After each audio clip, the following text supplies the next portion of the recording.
Local productions on QTV are made possible with support from viewers like you. Thank you.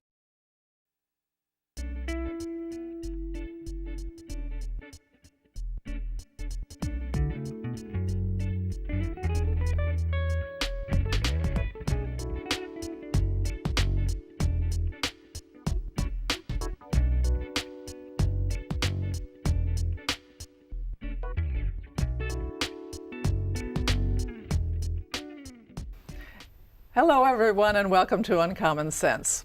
I'm Junia and thank you for joining us. My guest today is President Donald Bachand.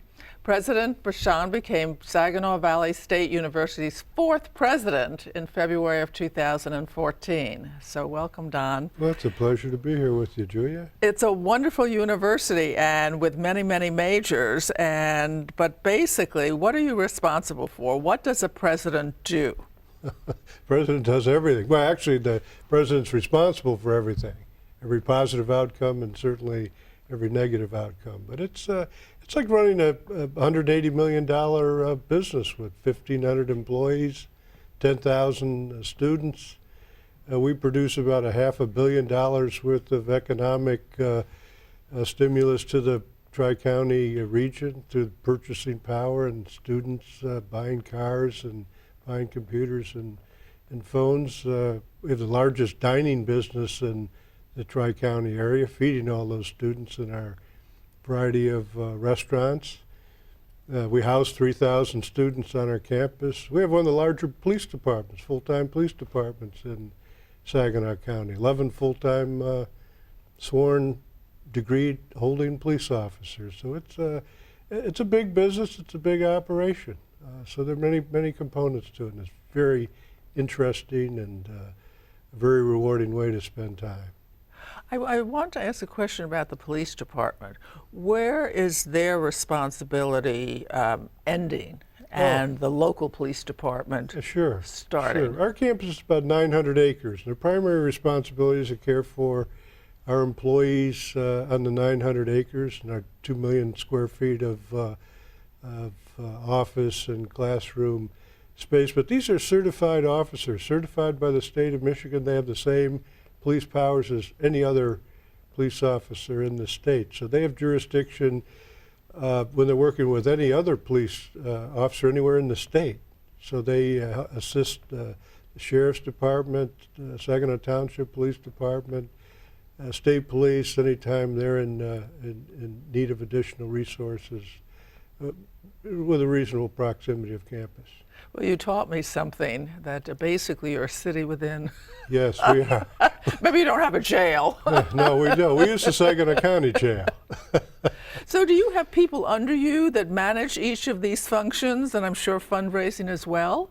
Well, yeah, I spend a fair amount of time at fundraising, but we have a whole fundraising operation. We have a CFO who's in charge of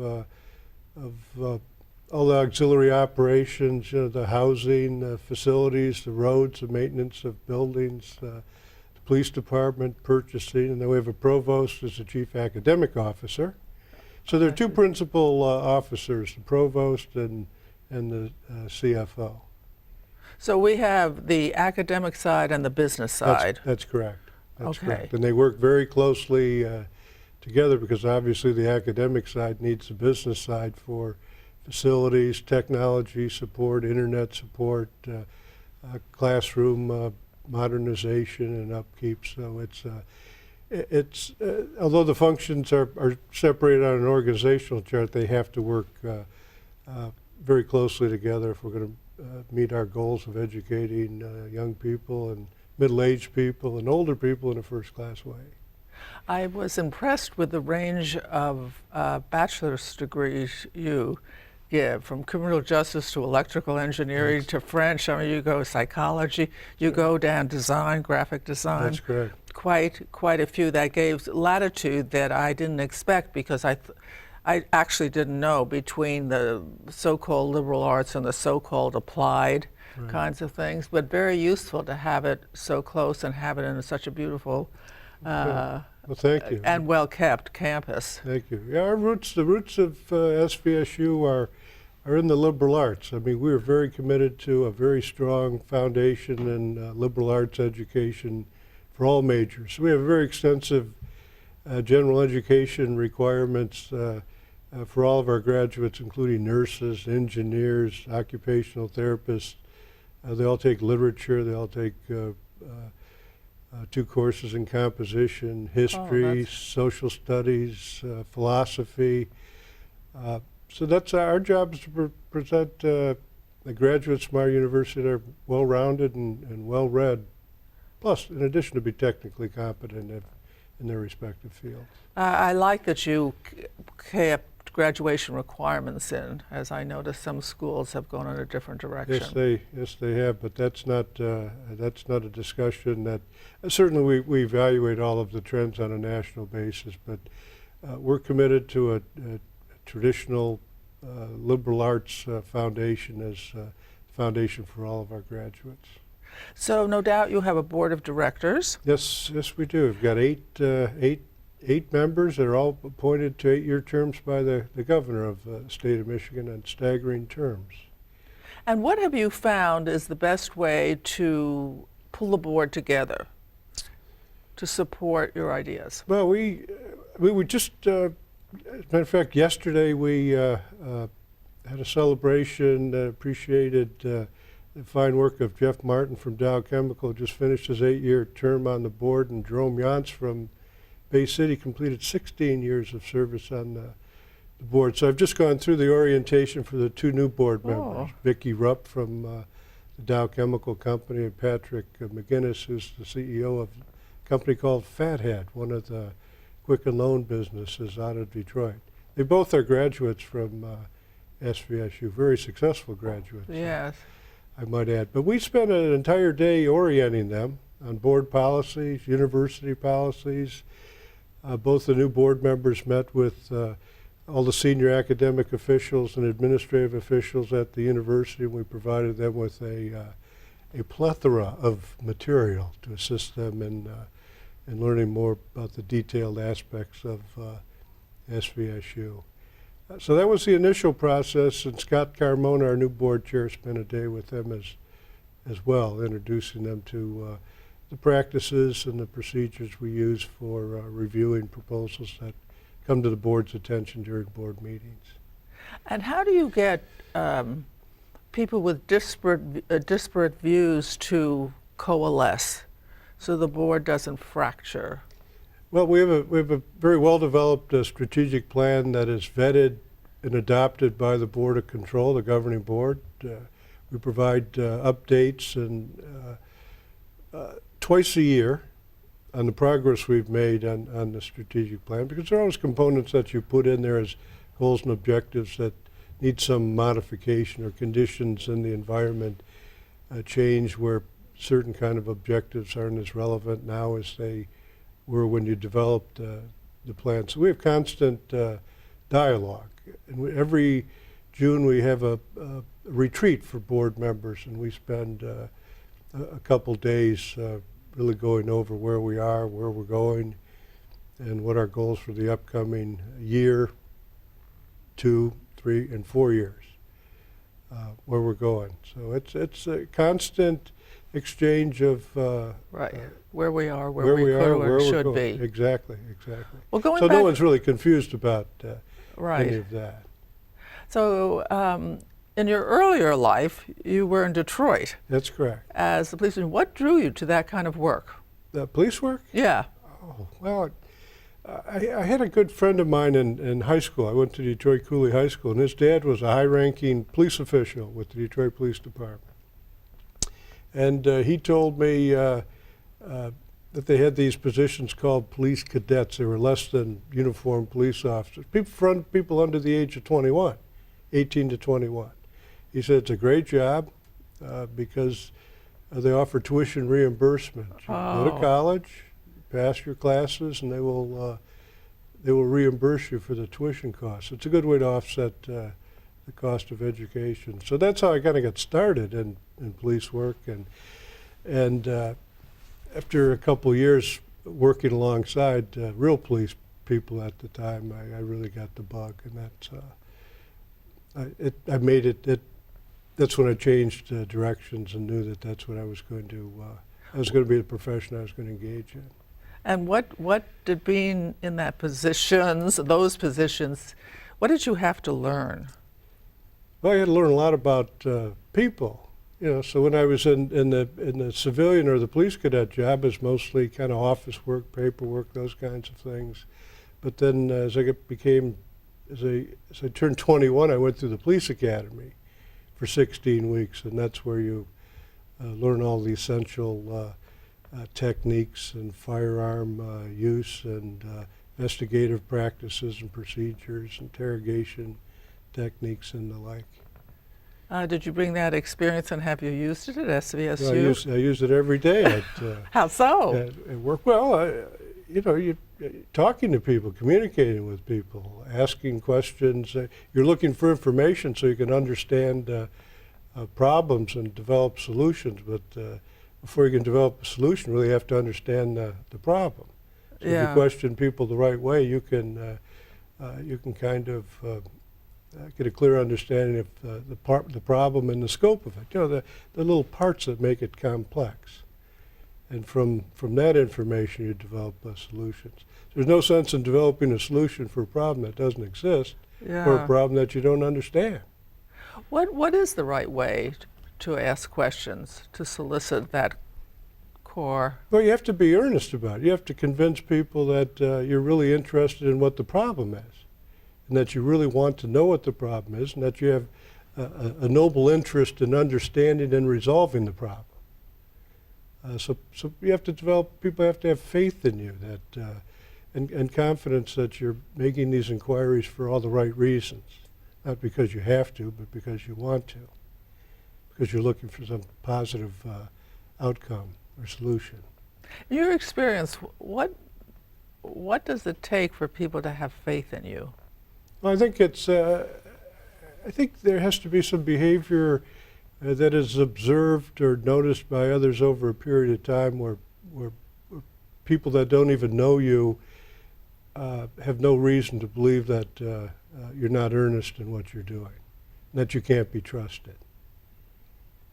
So if the general sense is that you're a straight shooter, that you're fair and honest in your dealings with people, that your decisions aren't all politically motivated or convenienced kind of decisions, then it's a little easier to communicate with people on a regular basis. They feel they can trust you. I would hope so. I would hope so. Now, do you carry that back to family life? Sure. I mean, the principles are the principles. Honesty is the best policy. I always tell people it's a lot easier to tell the truth because it's easier to remember what you said. Yeah, people who tell a lot of different stories kind of get them confused after a while. That kind of leads to the unraveling of relationships with folks. Interesting. Were you raised in the Detroit area? I was born in Superior, Wisconsin, up near Duluth, Minnesota, but my folks moved our whole family to the metro Detroit area, Highland Park actually, when I was 5 years old. So I consider myself a Detroiter. I started school in kindergarten in Detroit right through high school. It's an adjustment coming up here, isn't it? Yeah, it's been a great adjustment. I loved my time in Detroit and had a wonderful youth experience living on the west side of Detroit, and it took a little adjusting coming up here. But now I go back home, and I'm very anxious to get back to Bay City. I lived in Midland for 15 years until I became president. Then I moved to the house close to campus. But for me, this is a very, very good lifestyle. Good people, good pace, good lifestyle, and I've got the best job in the world. I was trying to explain why I spend so much time in Midland now that I'm a widow and so forth and so on, and do other things as well. And one of the things I was talking about is the kind of people who live here, right? And involvements and long-time relationships and optimism and low-key can-do attitude. That's right. And this woman, there was a dinner party, this woman turns around to me and she said, "Midwest nice." I was laughing because I don't really, from the outside, I'm not the outside, I'm inside. Right. But this was in Washington, D.C., Yeah. so that's what she was saying. Are most of your students from the area? 95% of our students are from Michigan.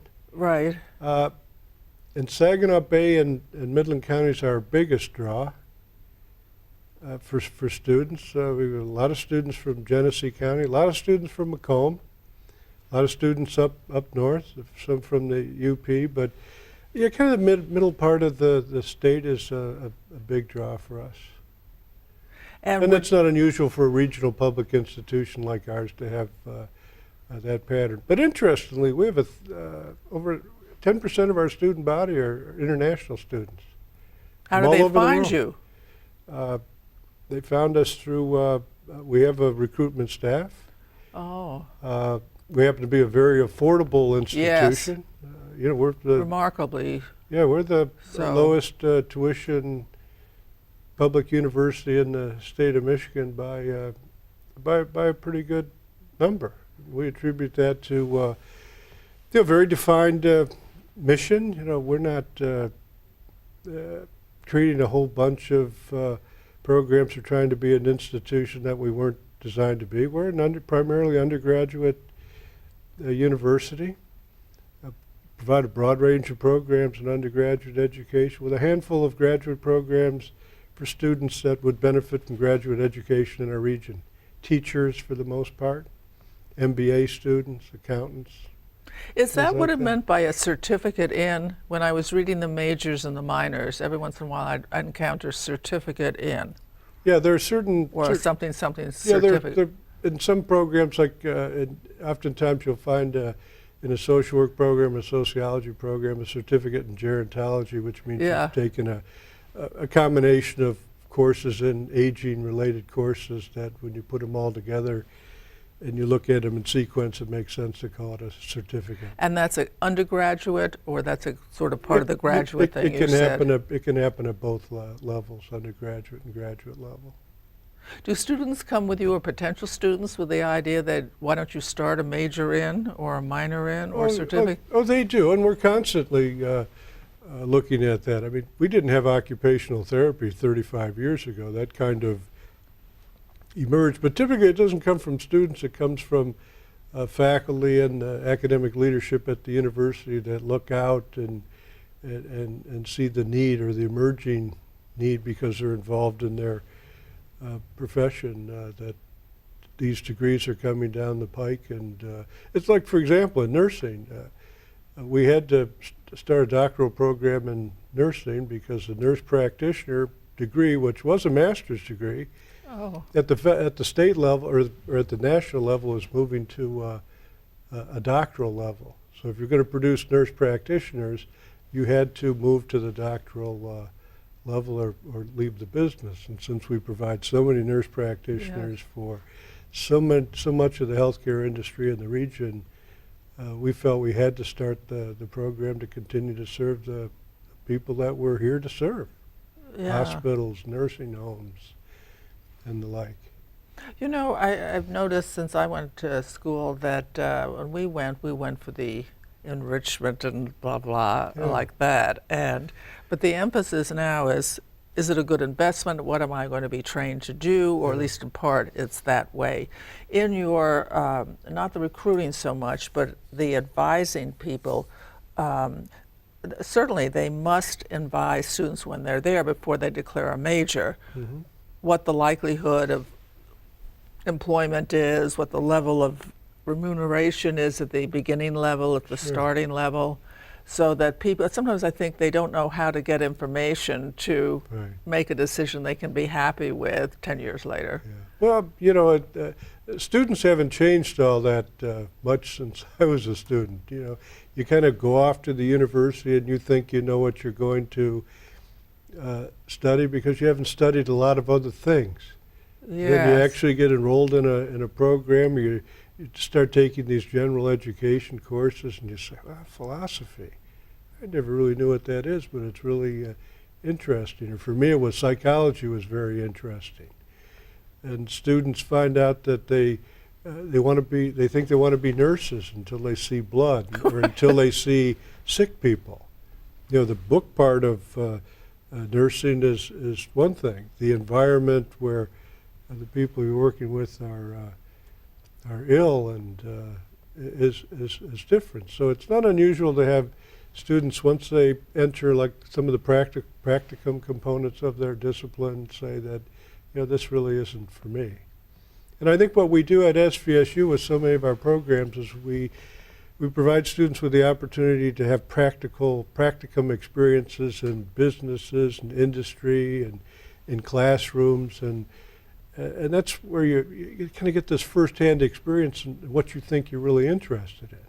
We've had the same thing with teachers. Young people want to be teachers. They've gone into the classroom and said, you know, this is a little more difficult than I thought it was. Yes. You have to have a little different level of patience than I thought, because these classrooms are complex these days. It is, and very different. complex and much different. And much, different. Much different. I picked a school for our daughter for first grade because I liked the fact that the class I observed anyway, when the children lined up to leave at the end of the day, Mm-hmm. they had to approach the teacher who was standing by the door and ask a question they hadn't asked before. And so So you like the inquisitive nature of the educational process. I like the fact that it asked children to think That's right. of a different question It's every day. Again, that's the foundation of our About general something, of is course, yeah. the foundation of our general education program at the university. I mean, jobs change so dramatically, so quickly. Half the jobs 5 years from now haven't even been created. So what you have to do is educate people who can think, who can read, who can learn, and who can adjust, because that's what employment of the future is all about. Who can Talk adjust to more the of that, fastest. about what you think the employment of the future is about. Well, I mean, you know, even manufacturing. You go to over here to Next Year. Used to be Saginaw Steering Gear. Now it's owned by a Chinese company. Oh, They employ hundreds of our engineering graduates. You go to this manufacturing plant, and it's all electronics. You know, the steering systems in modern automobiles are all electronic. Used to be gears and bolts and nuts and manual. That's all electronic. These are the steering systems like robots almost. So you have to now you have to train mechanical engineers. yeah. All the complexities of the electrical engineering side, if they're going to work in jobs that used to be called mechanical engineering positions. So it's just a whole different way of being. How do you keep up on it? I've got young students that work in my staff, and they help me with my technology demands and needs. They're very gifted and they're very talented, and they learn very quickly. Oh, interesting. I read Or I get my seven-year-old grandson helps me with my iPad and some of my other equipment. You know. Does he think differently now that he grew up with that? Oh, I think they do. I mean, you know, you adjust. Very young people adjust to. It's like studying foreign language. If you ask a 5-year-old to start learning a foreign language, they can learn it very quickly. A 60-year-old, it's a little steeper slope, much steeper slope. So I think these young people were raised from day one with technology in their hand and technology exposure, television, you know, clickers and modulos all over the place. It's simple for them. It's very intuitive. For a lot of us, it's a complex manual that doesn't make much sense, you know, to read it and try and operate the equipment from that perspective. When I was a young person, I always thought of older people as really lazy. that they would not take the manual or something and learn it. And then as I exited that age of my life, I realized the time that it requires to be an adult and the responsibility you have to carry out narrows it down. That's so right. unless you have a specific interest or a specific need, you tend to give it less time than the younger person. So I think part of it is allocation of time based on responsibilities and inclination. And it just becomes a very low priority for you. Yes. So it isn't age at all. No. It is something of these other things. Now, I'm curious about one last thing.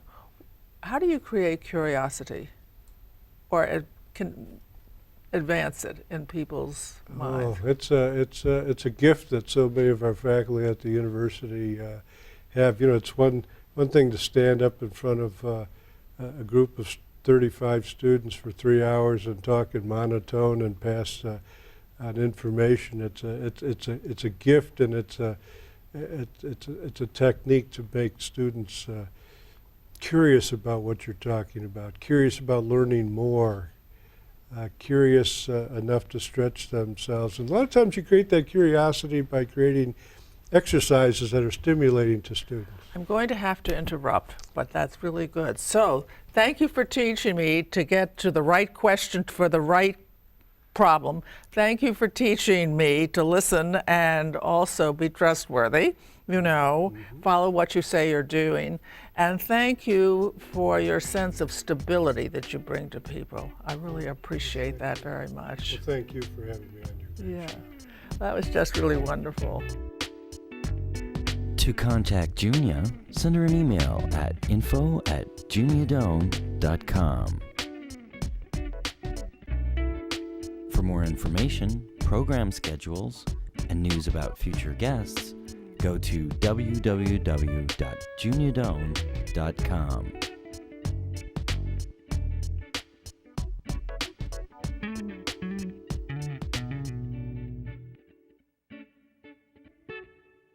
Thanks for joining us. See you next time for Uncommon Sense with Junia Doan.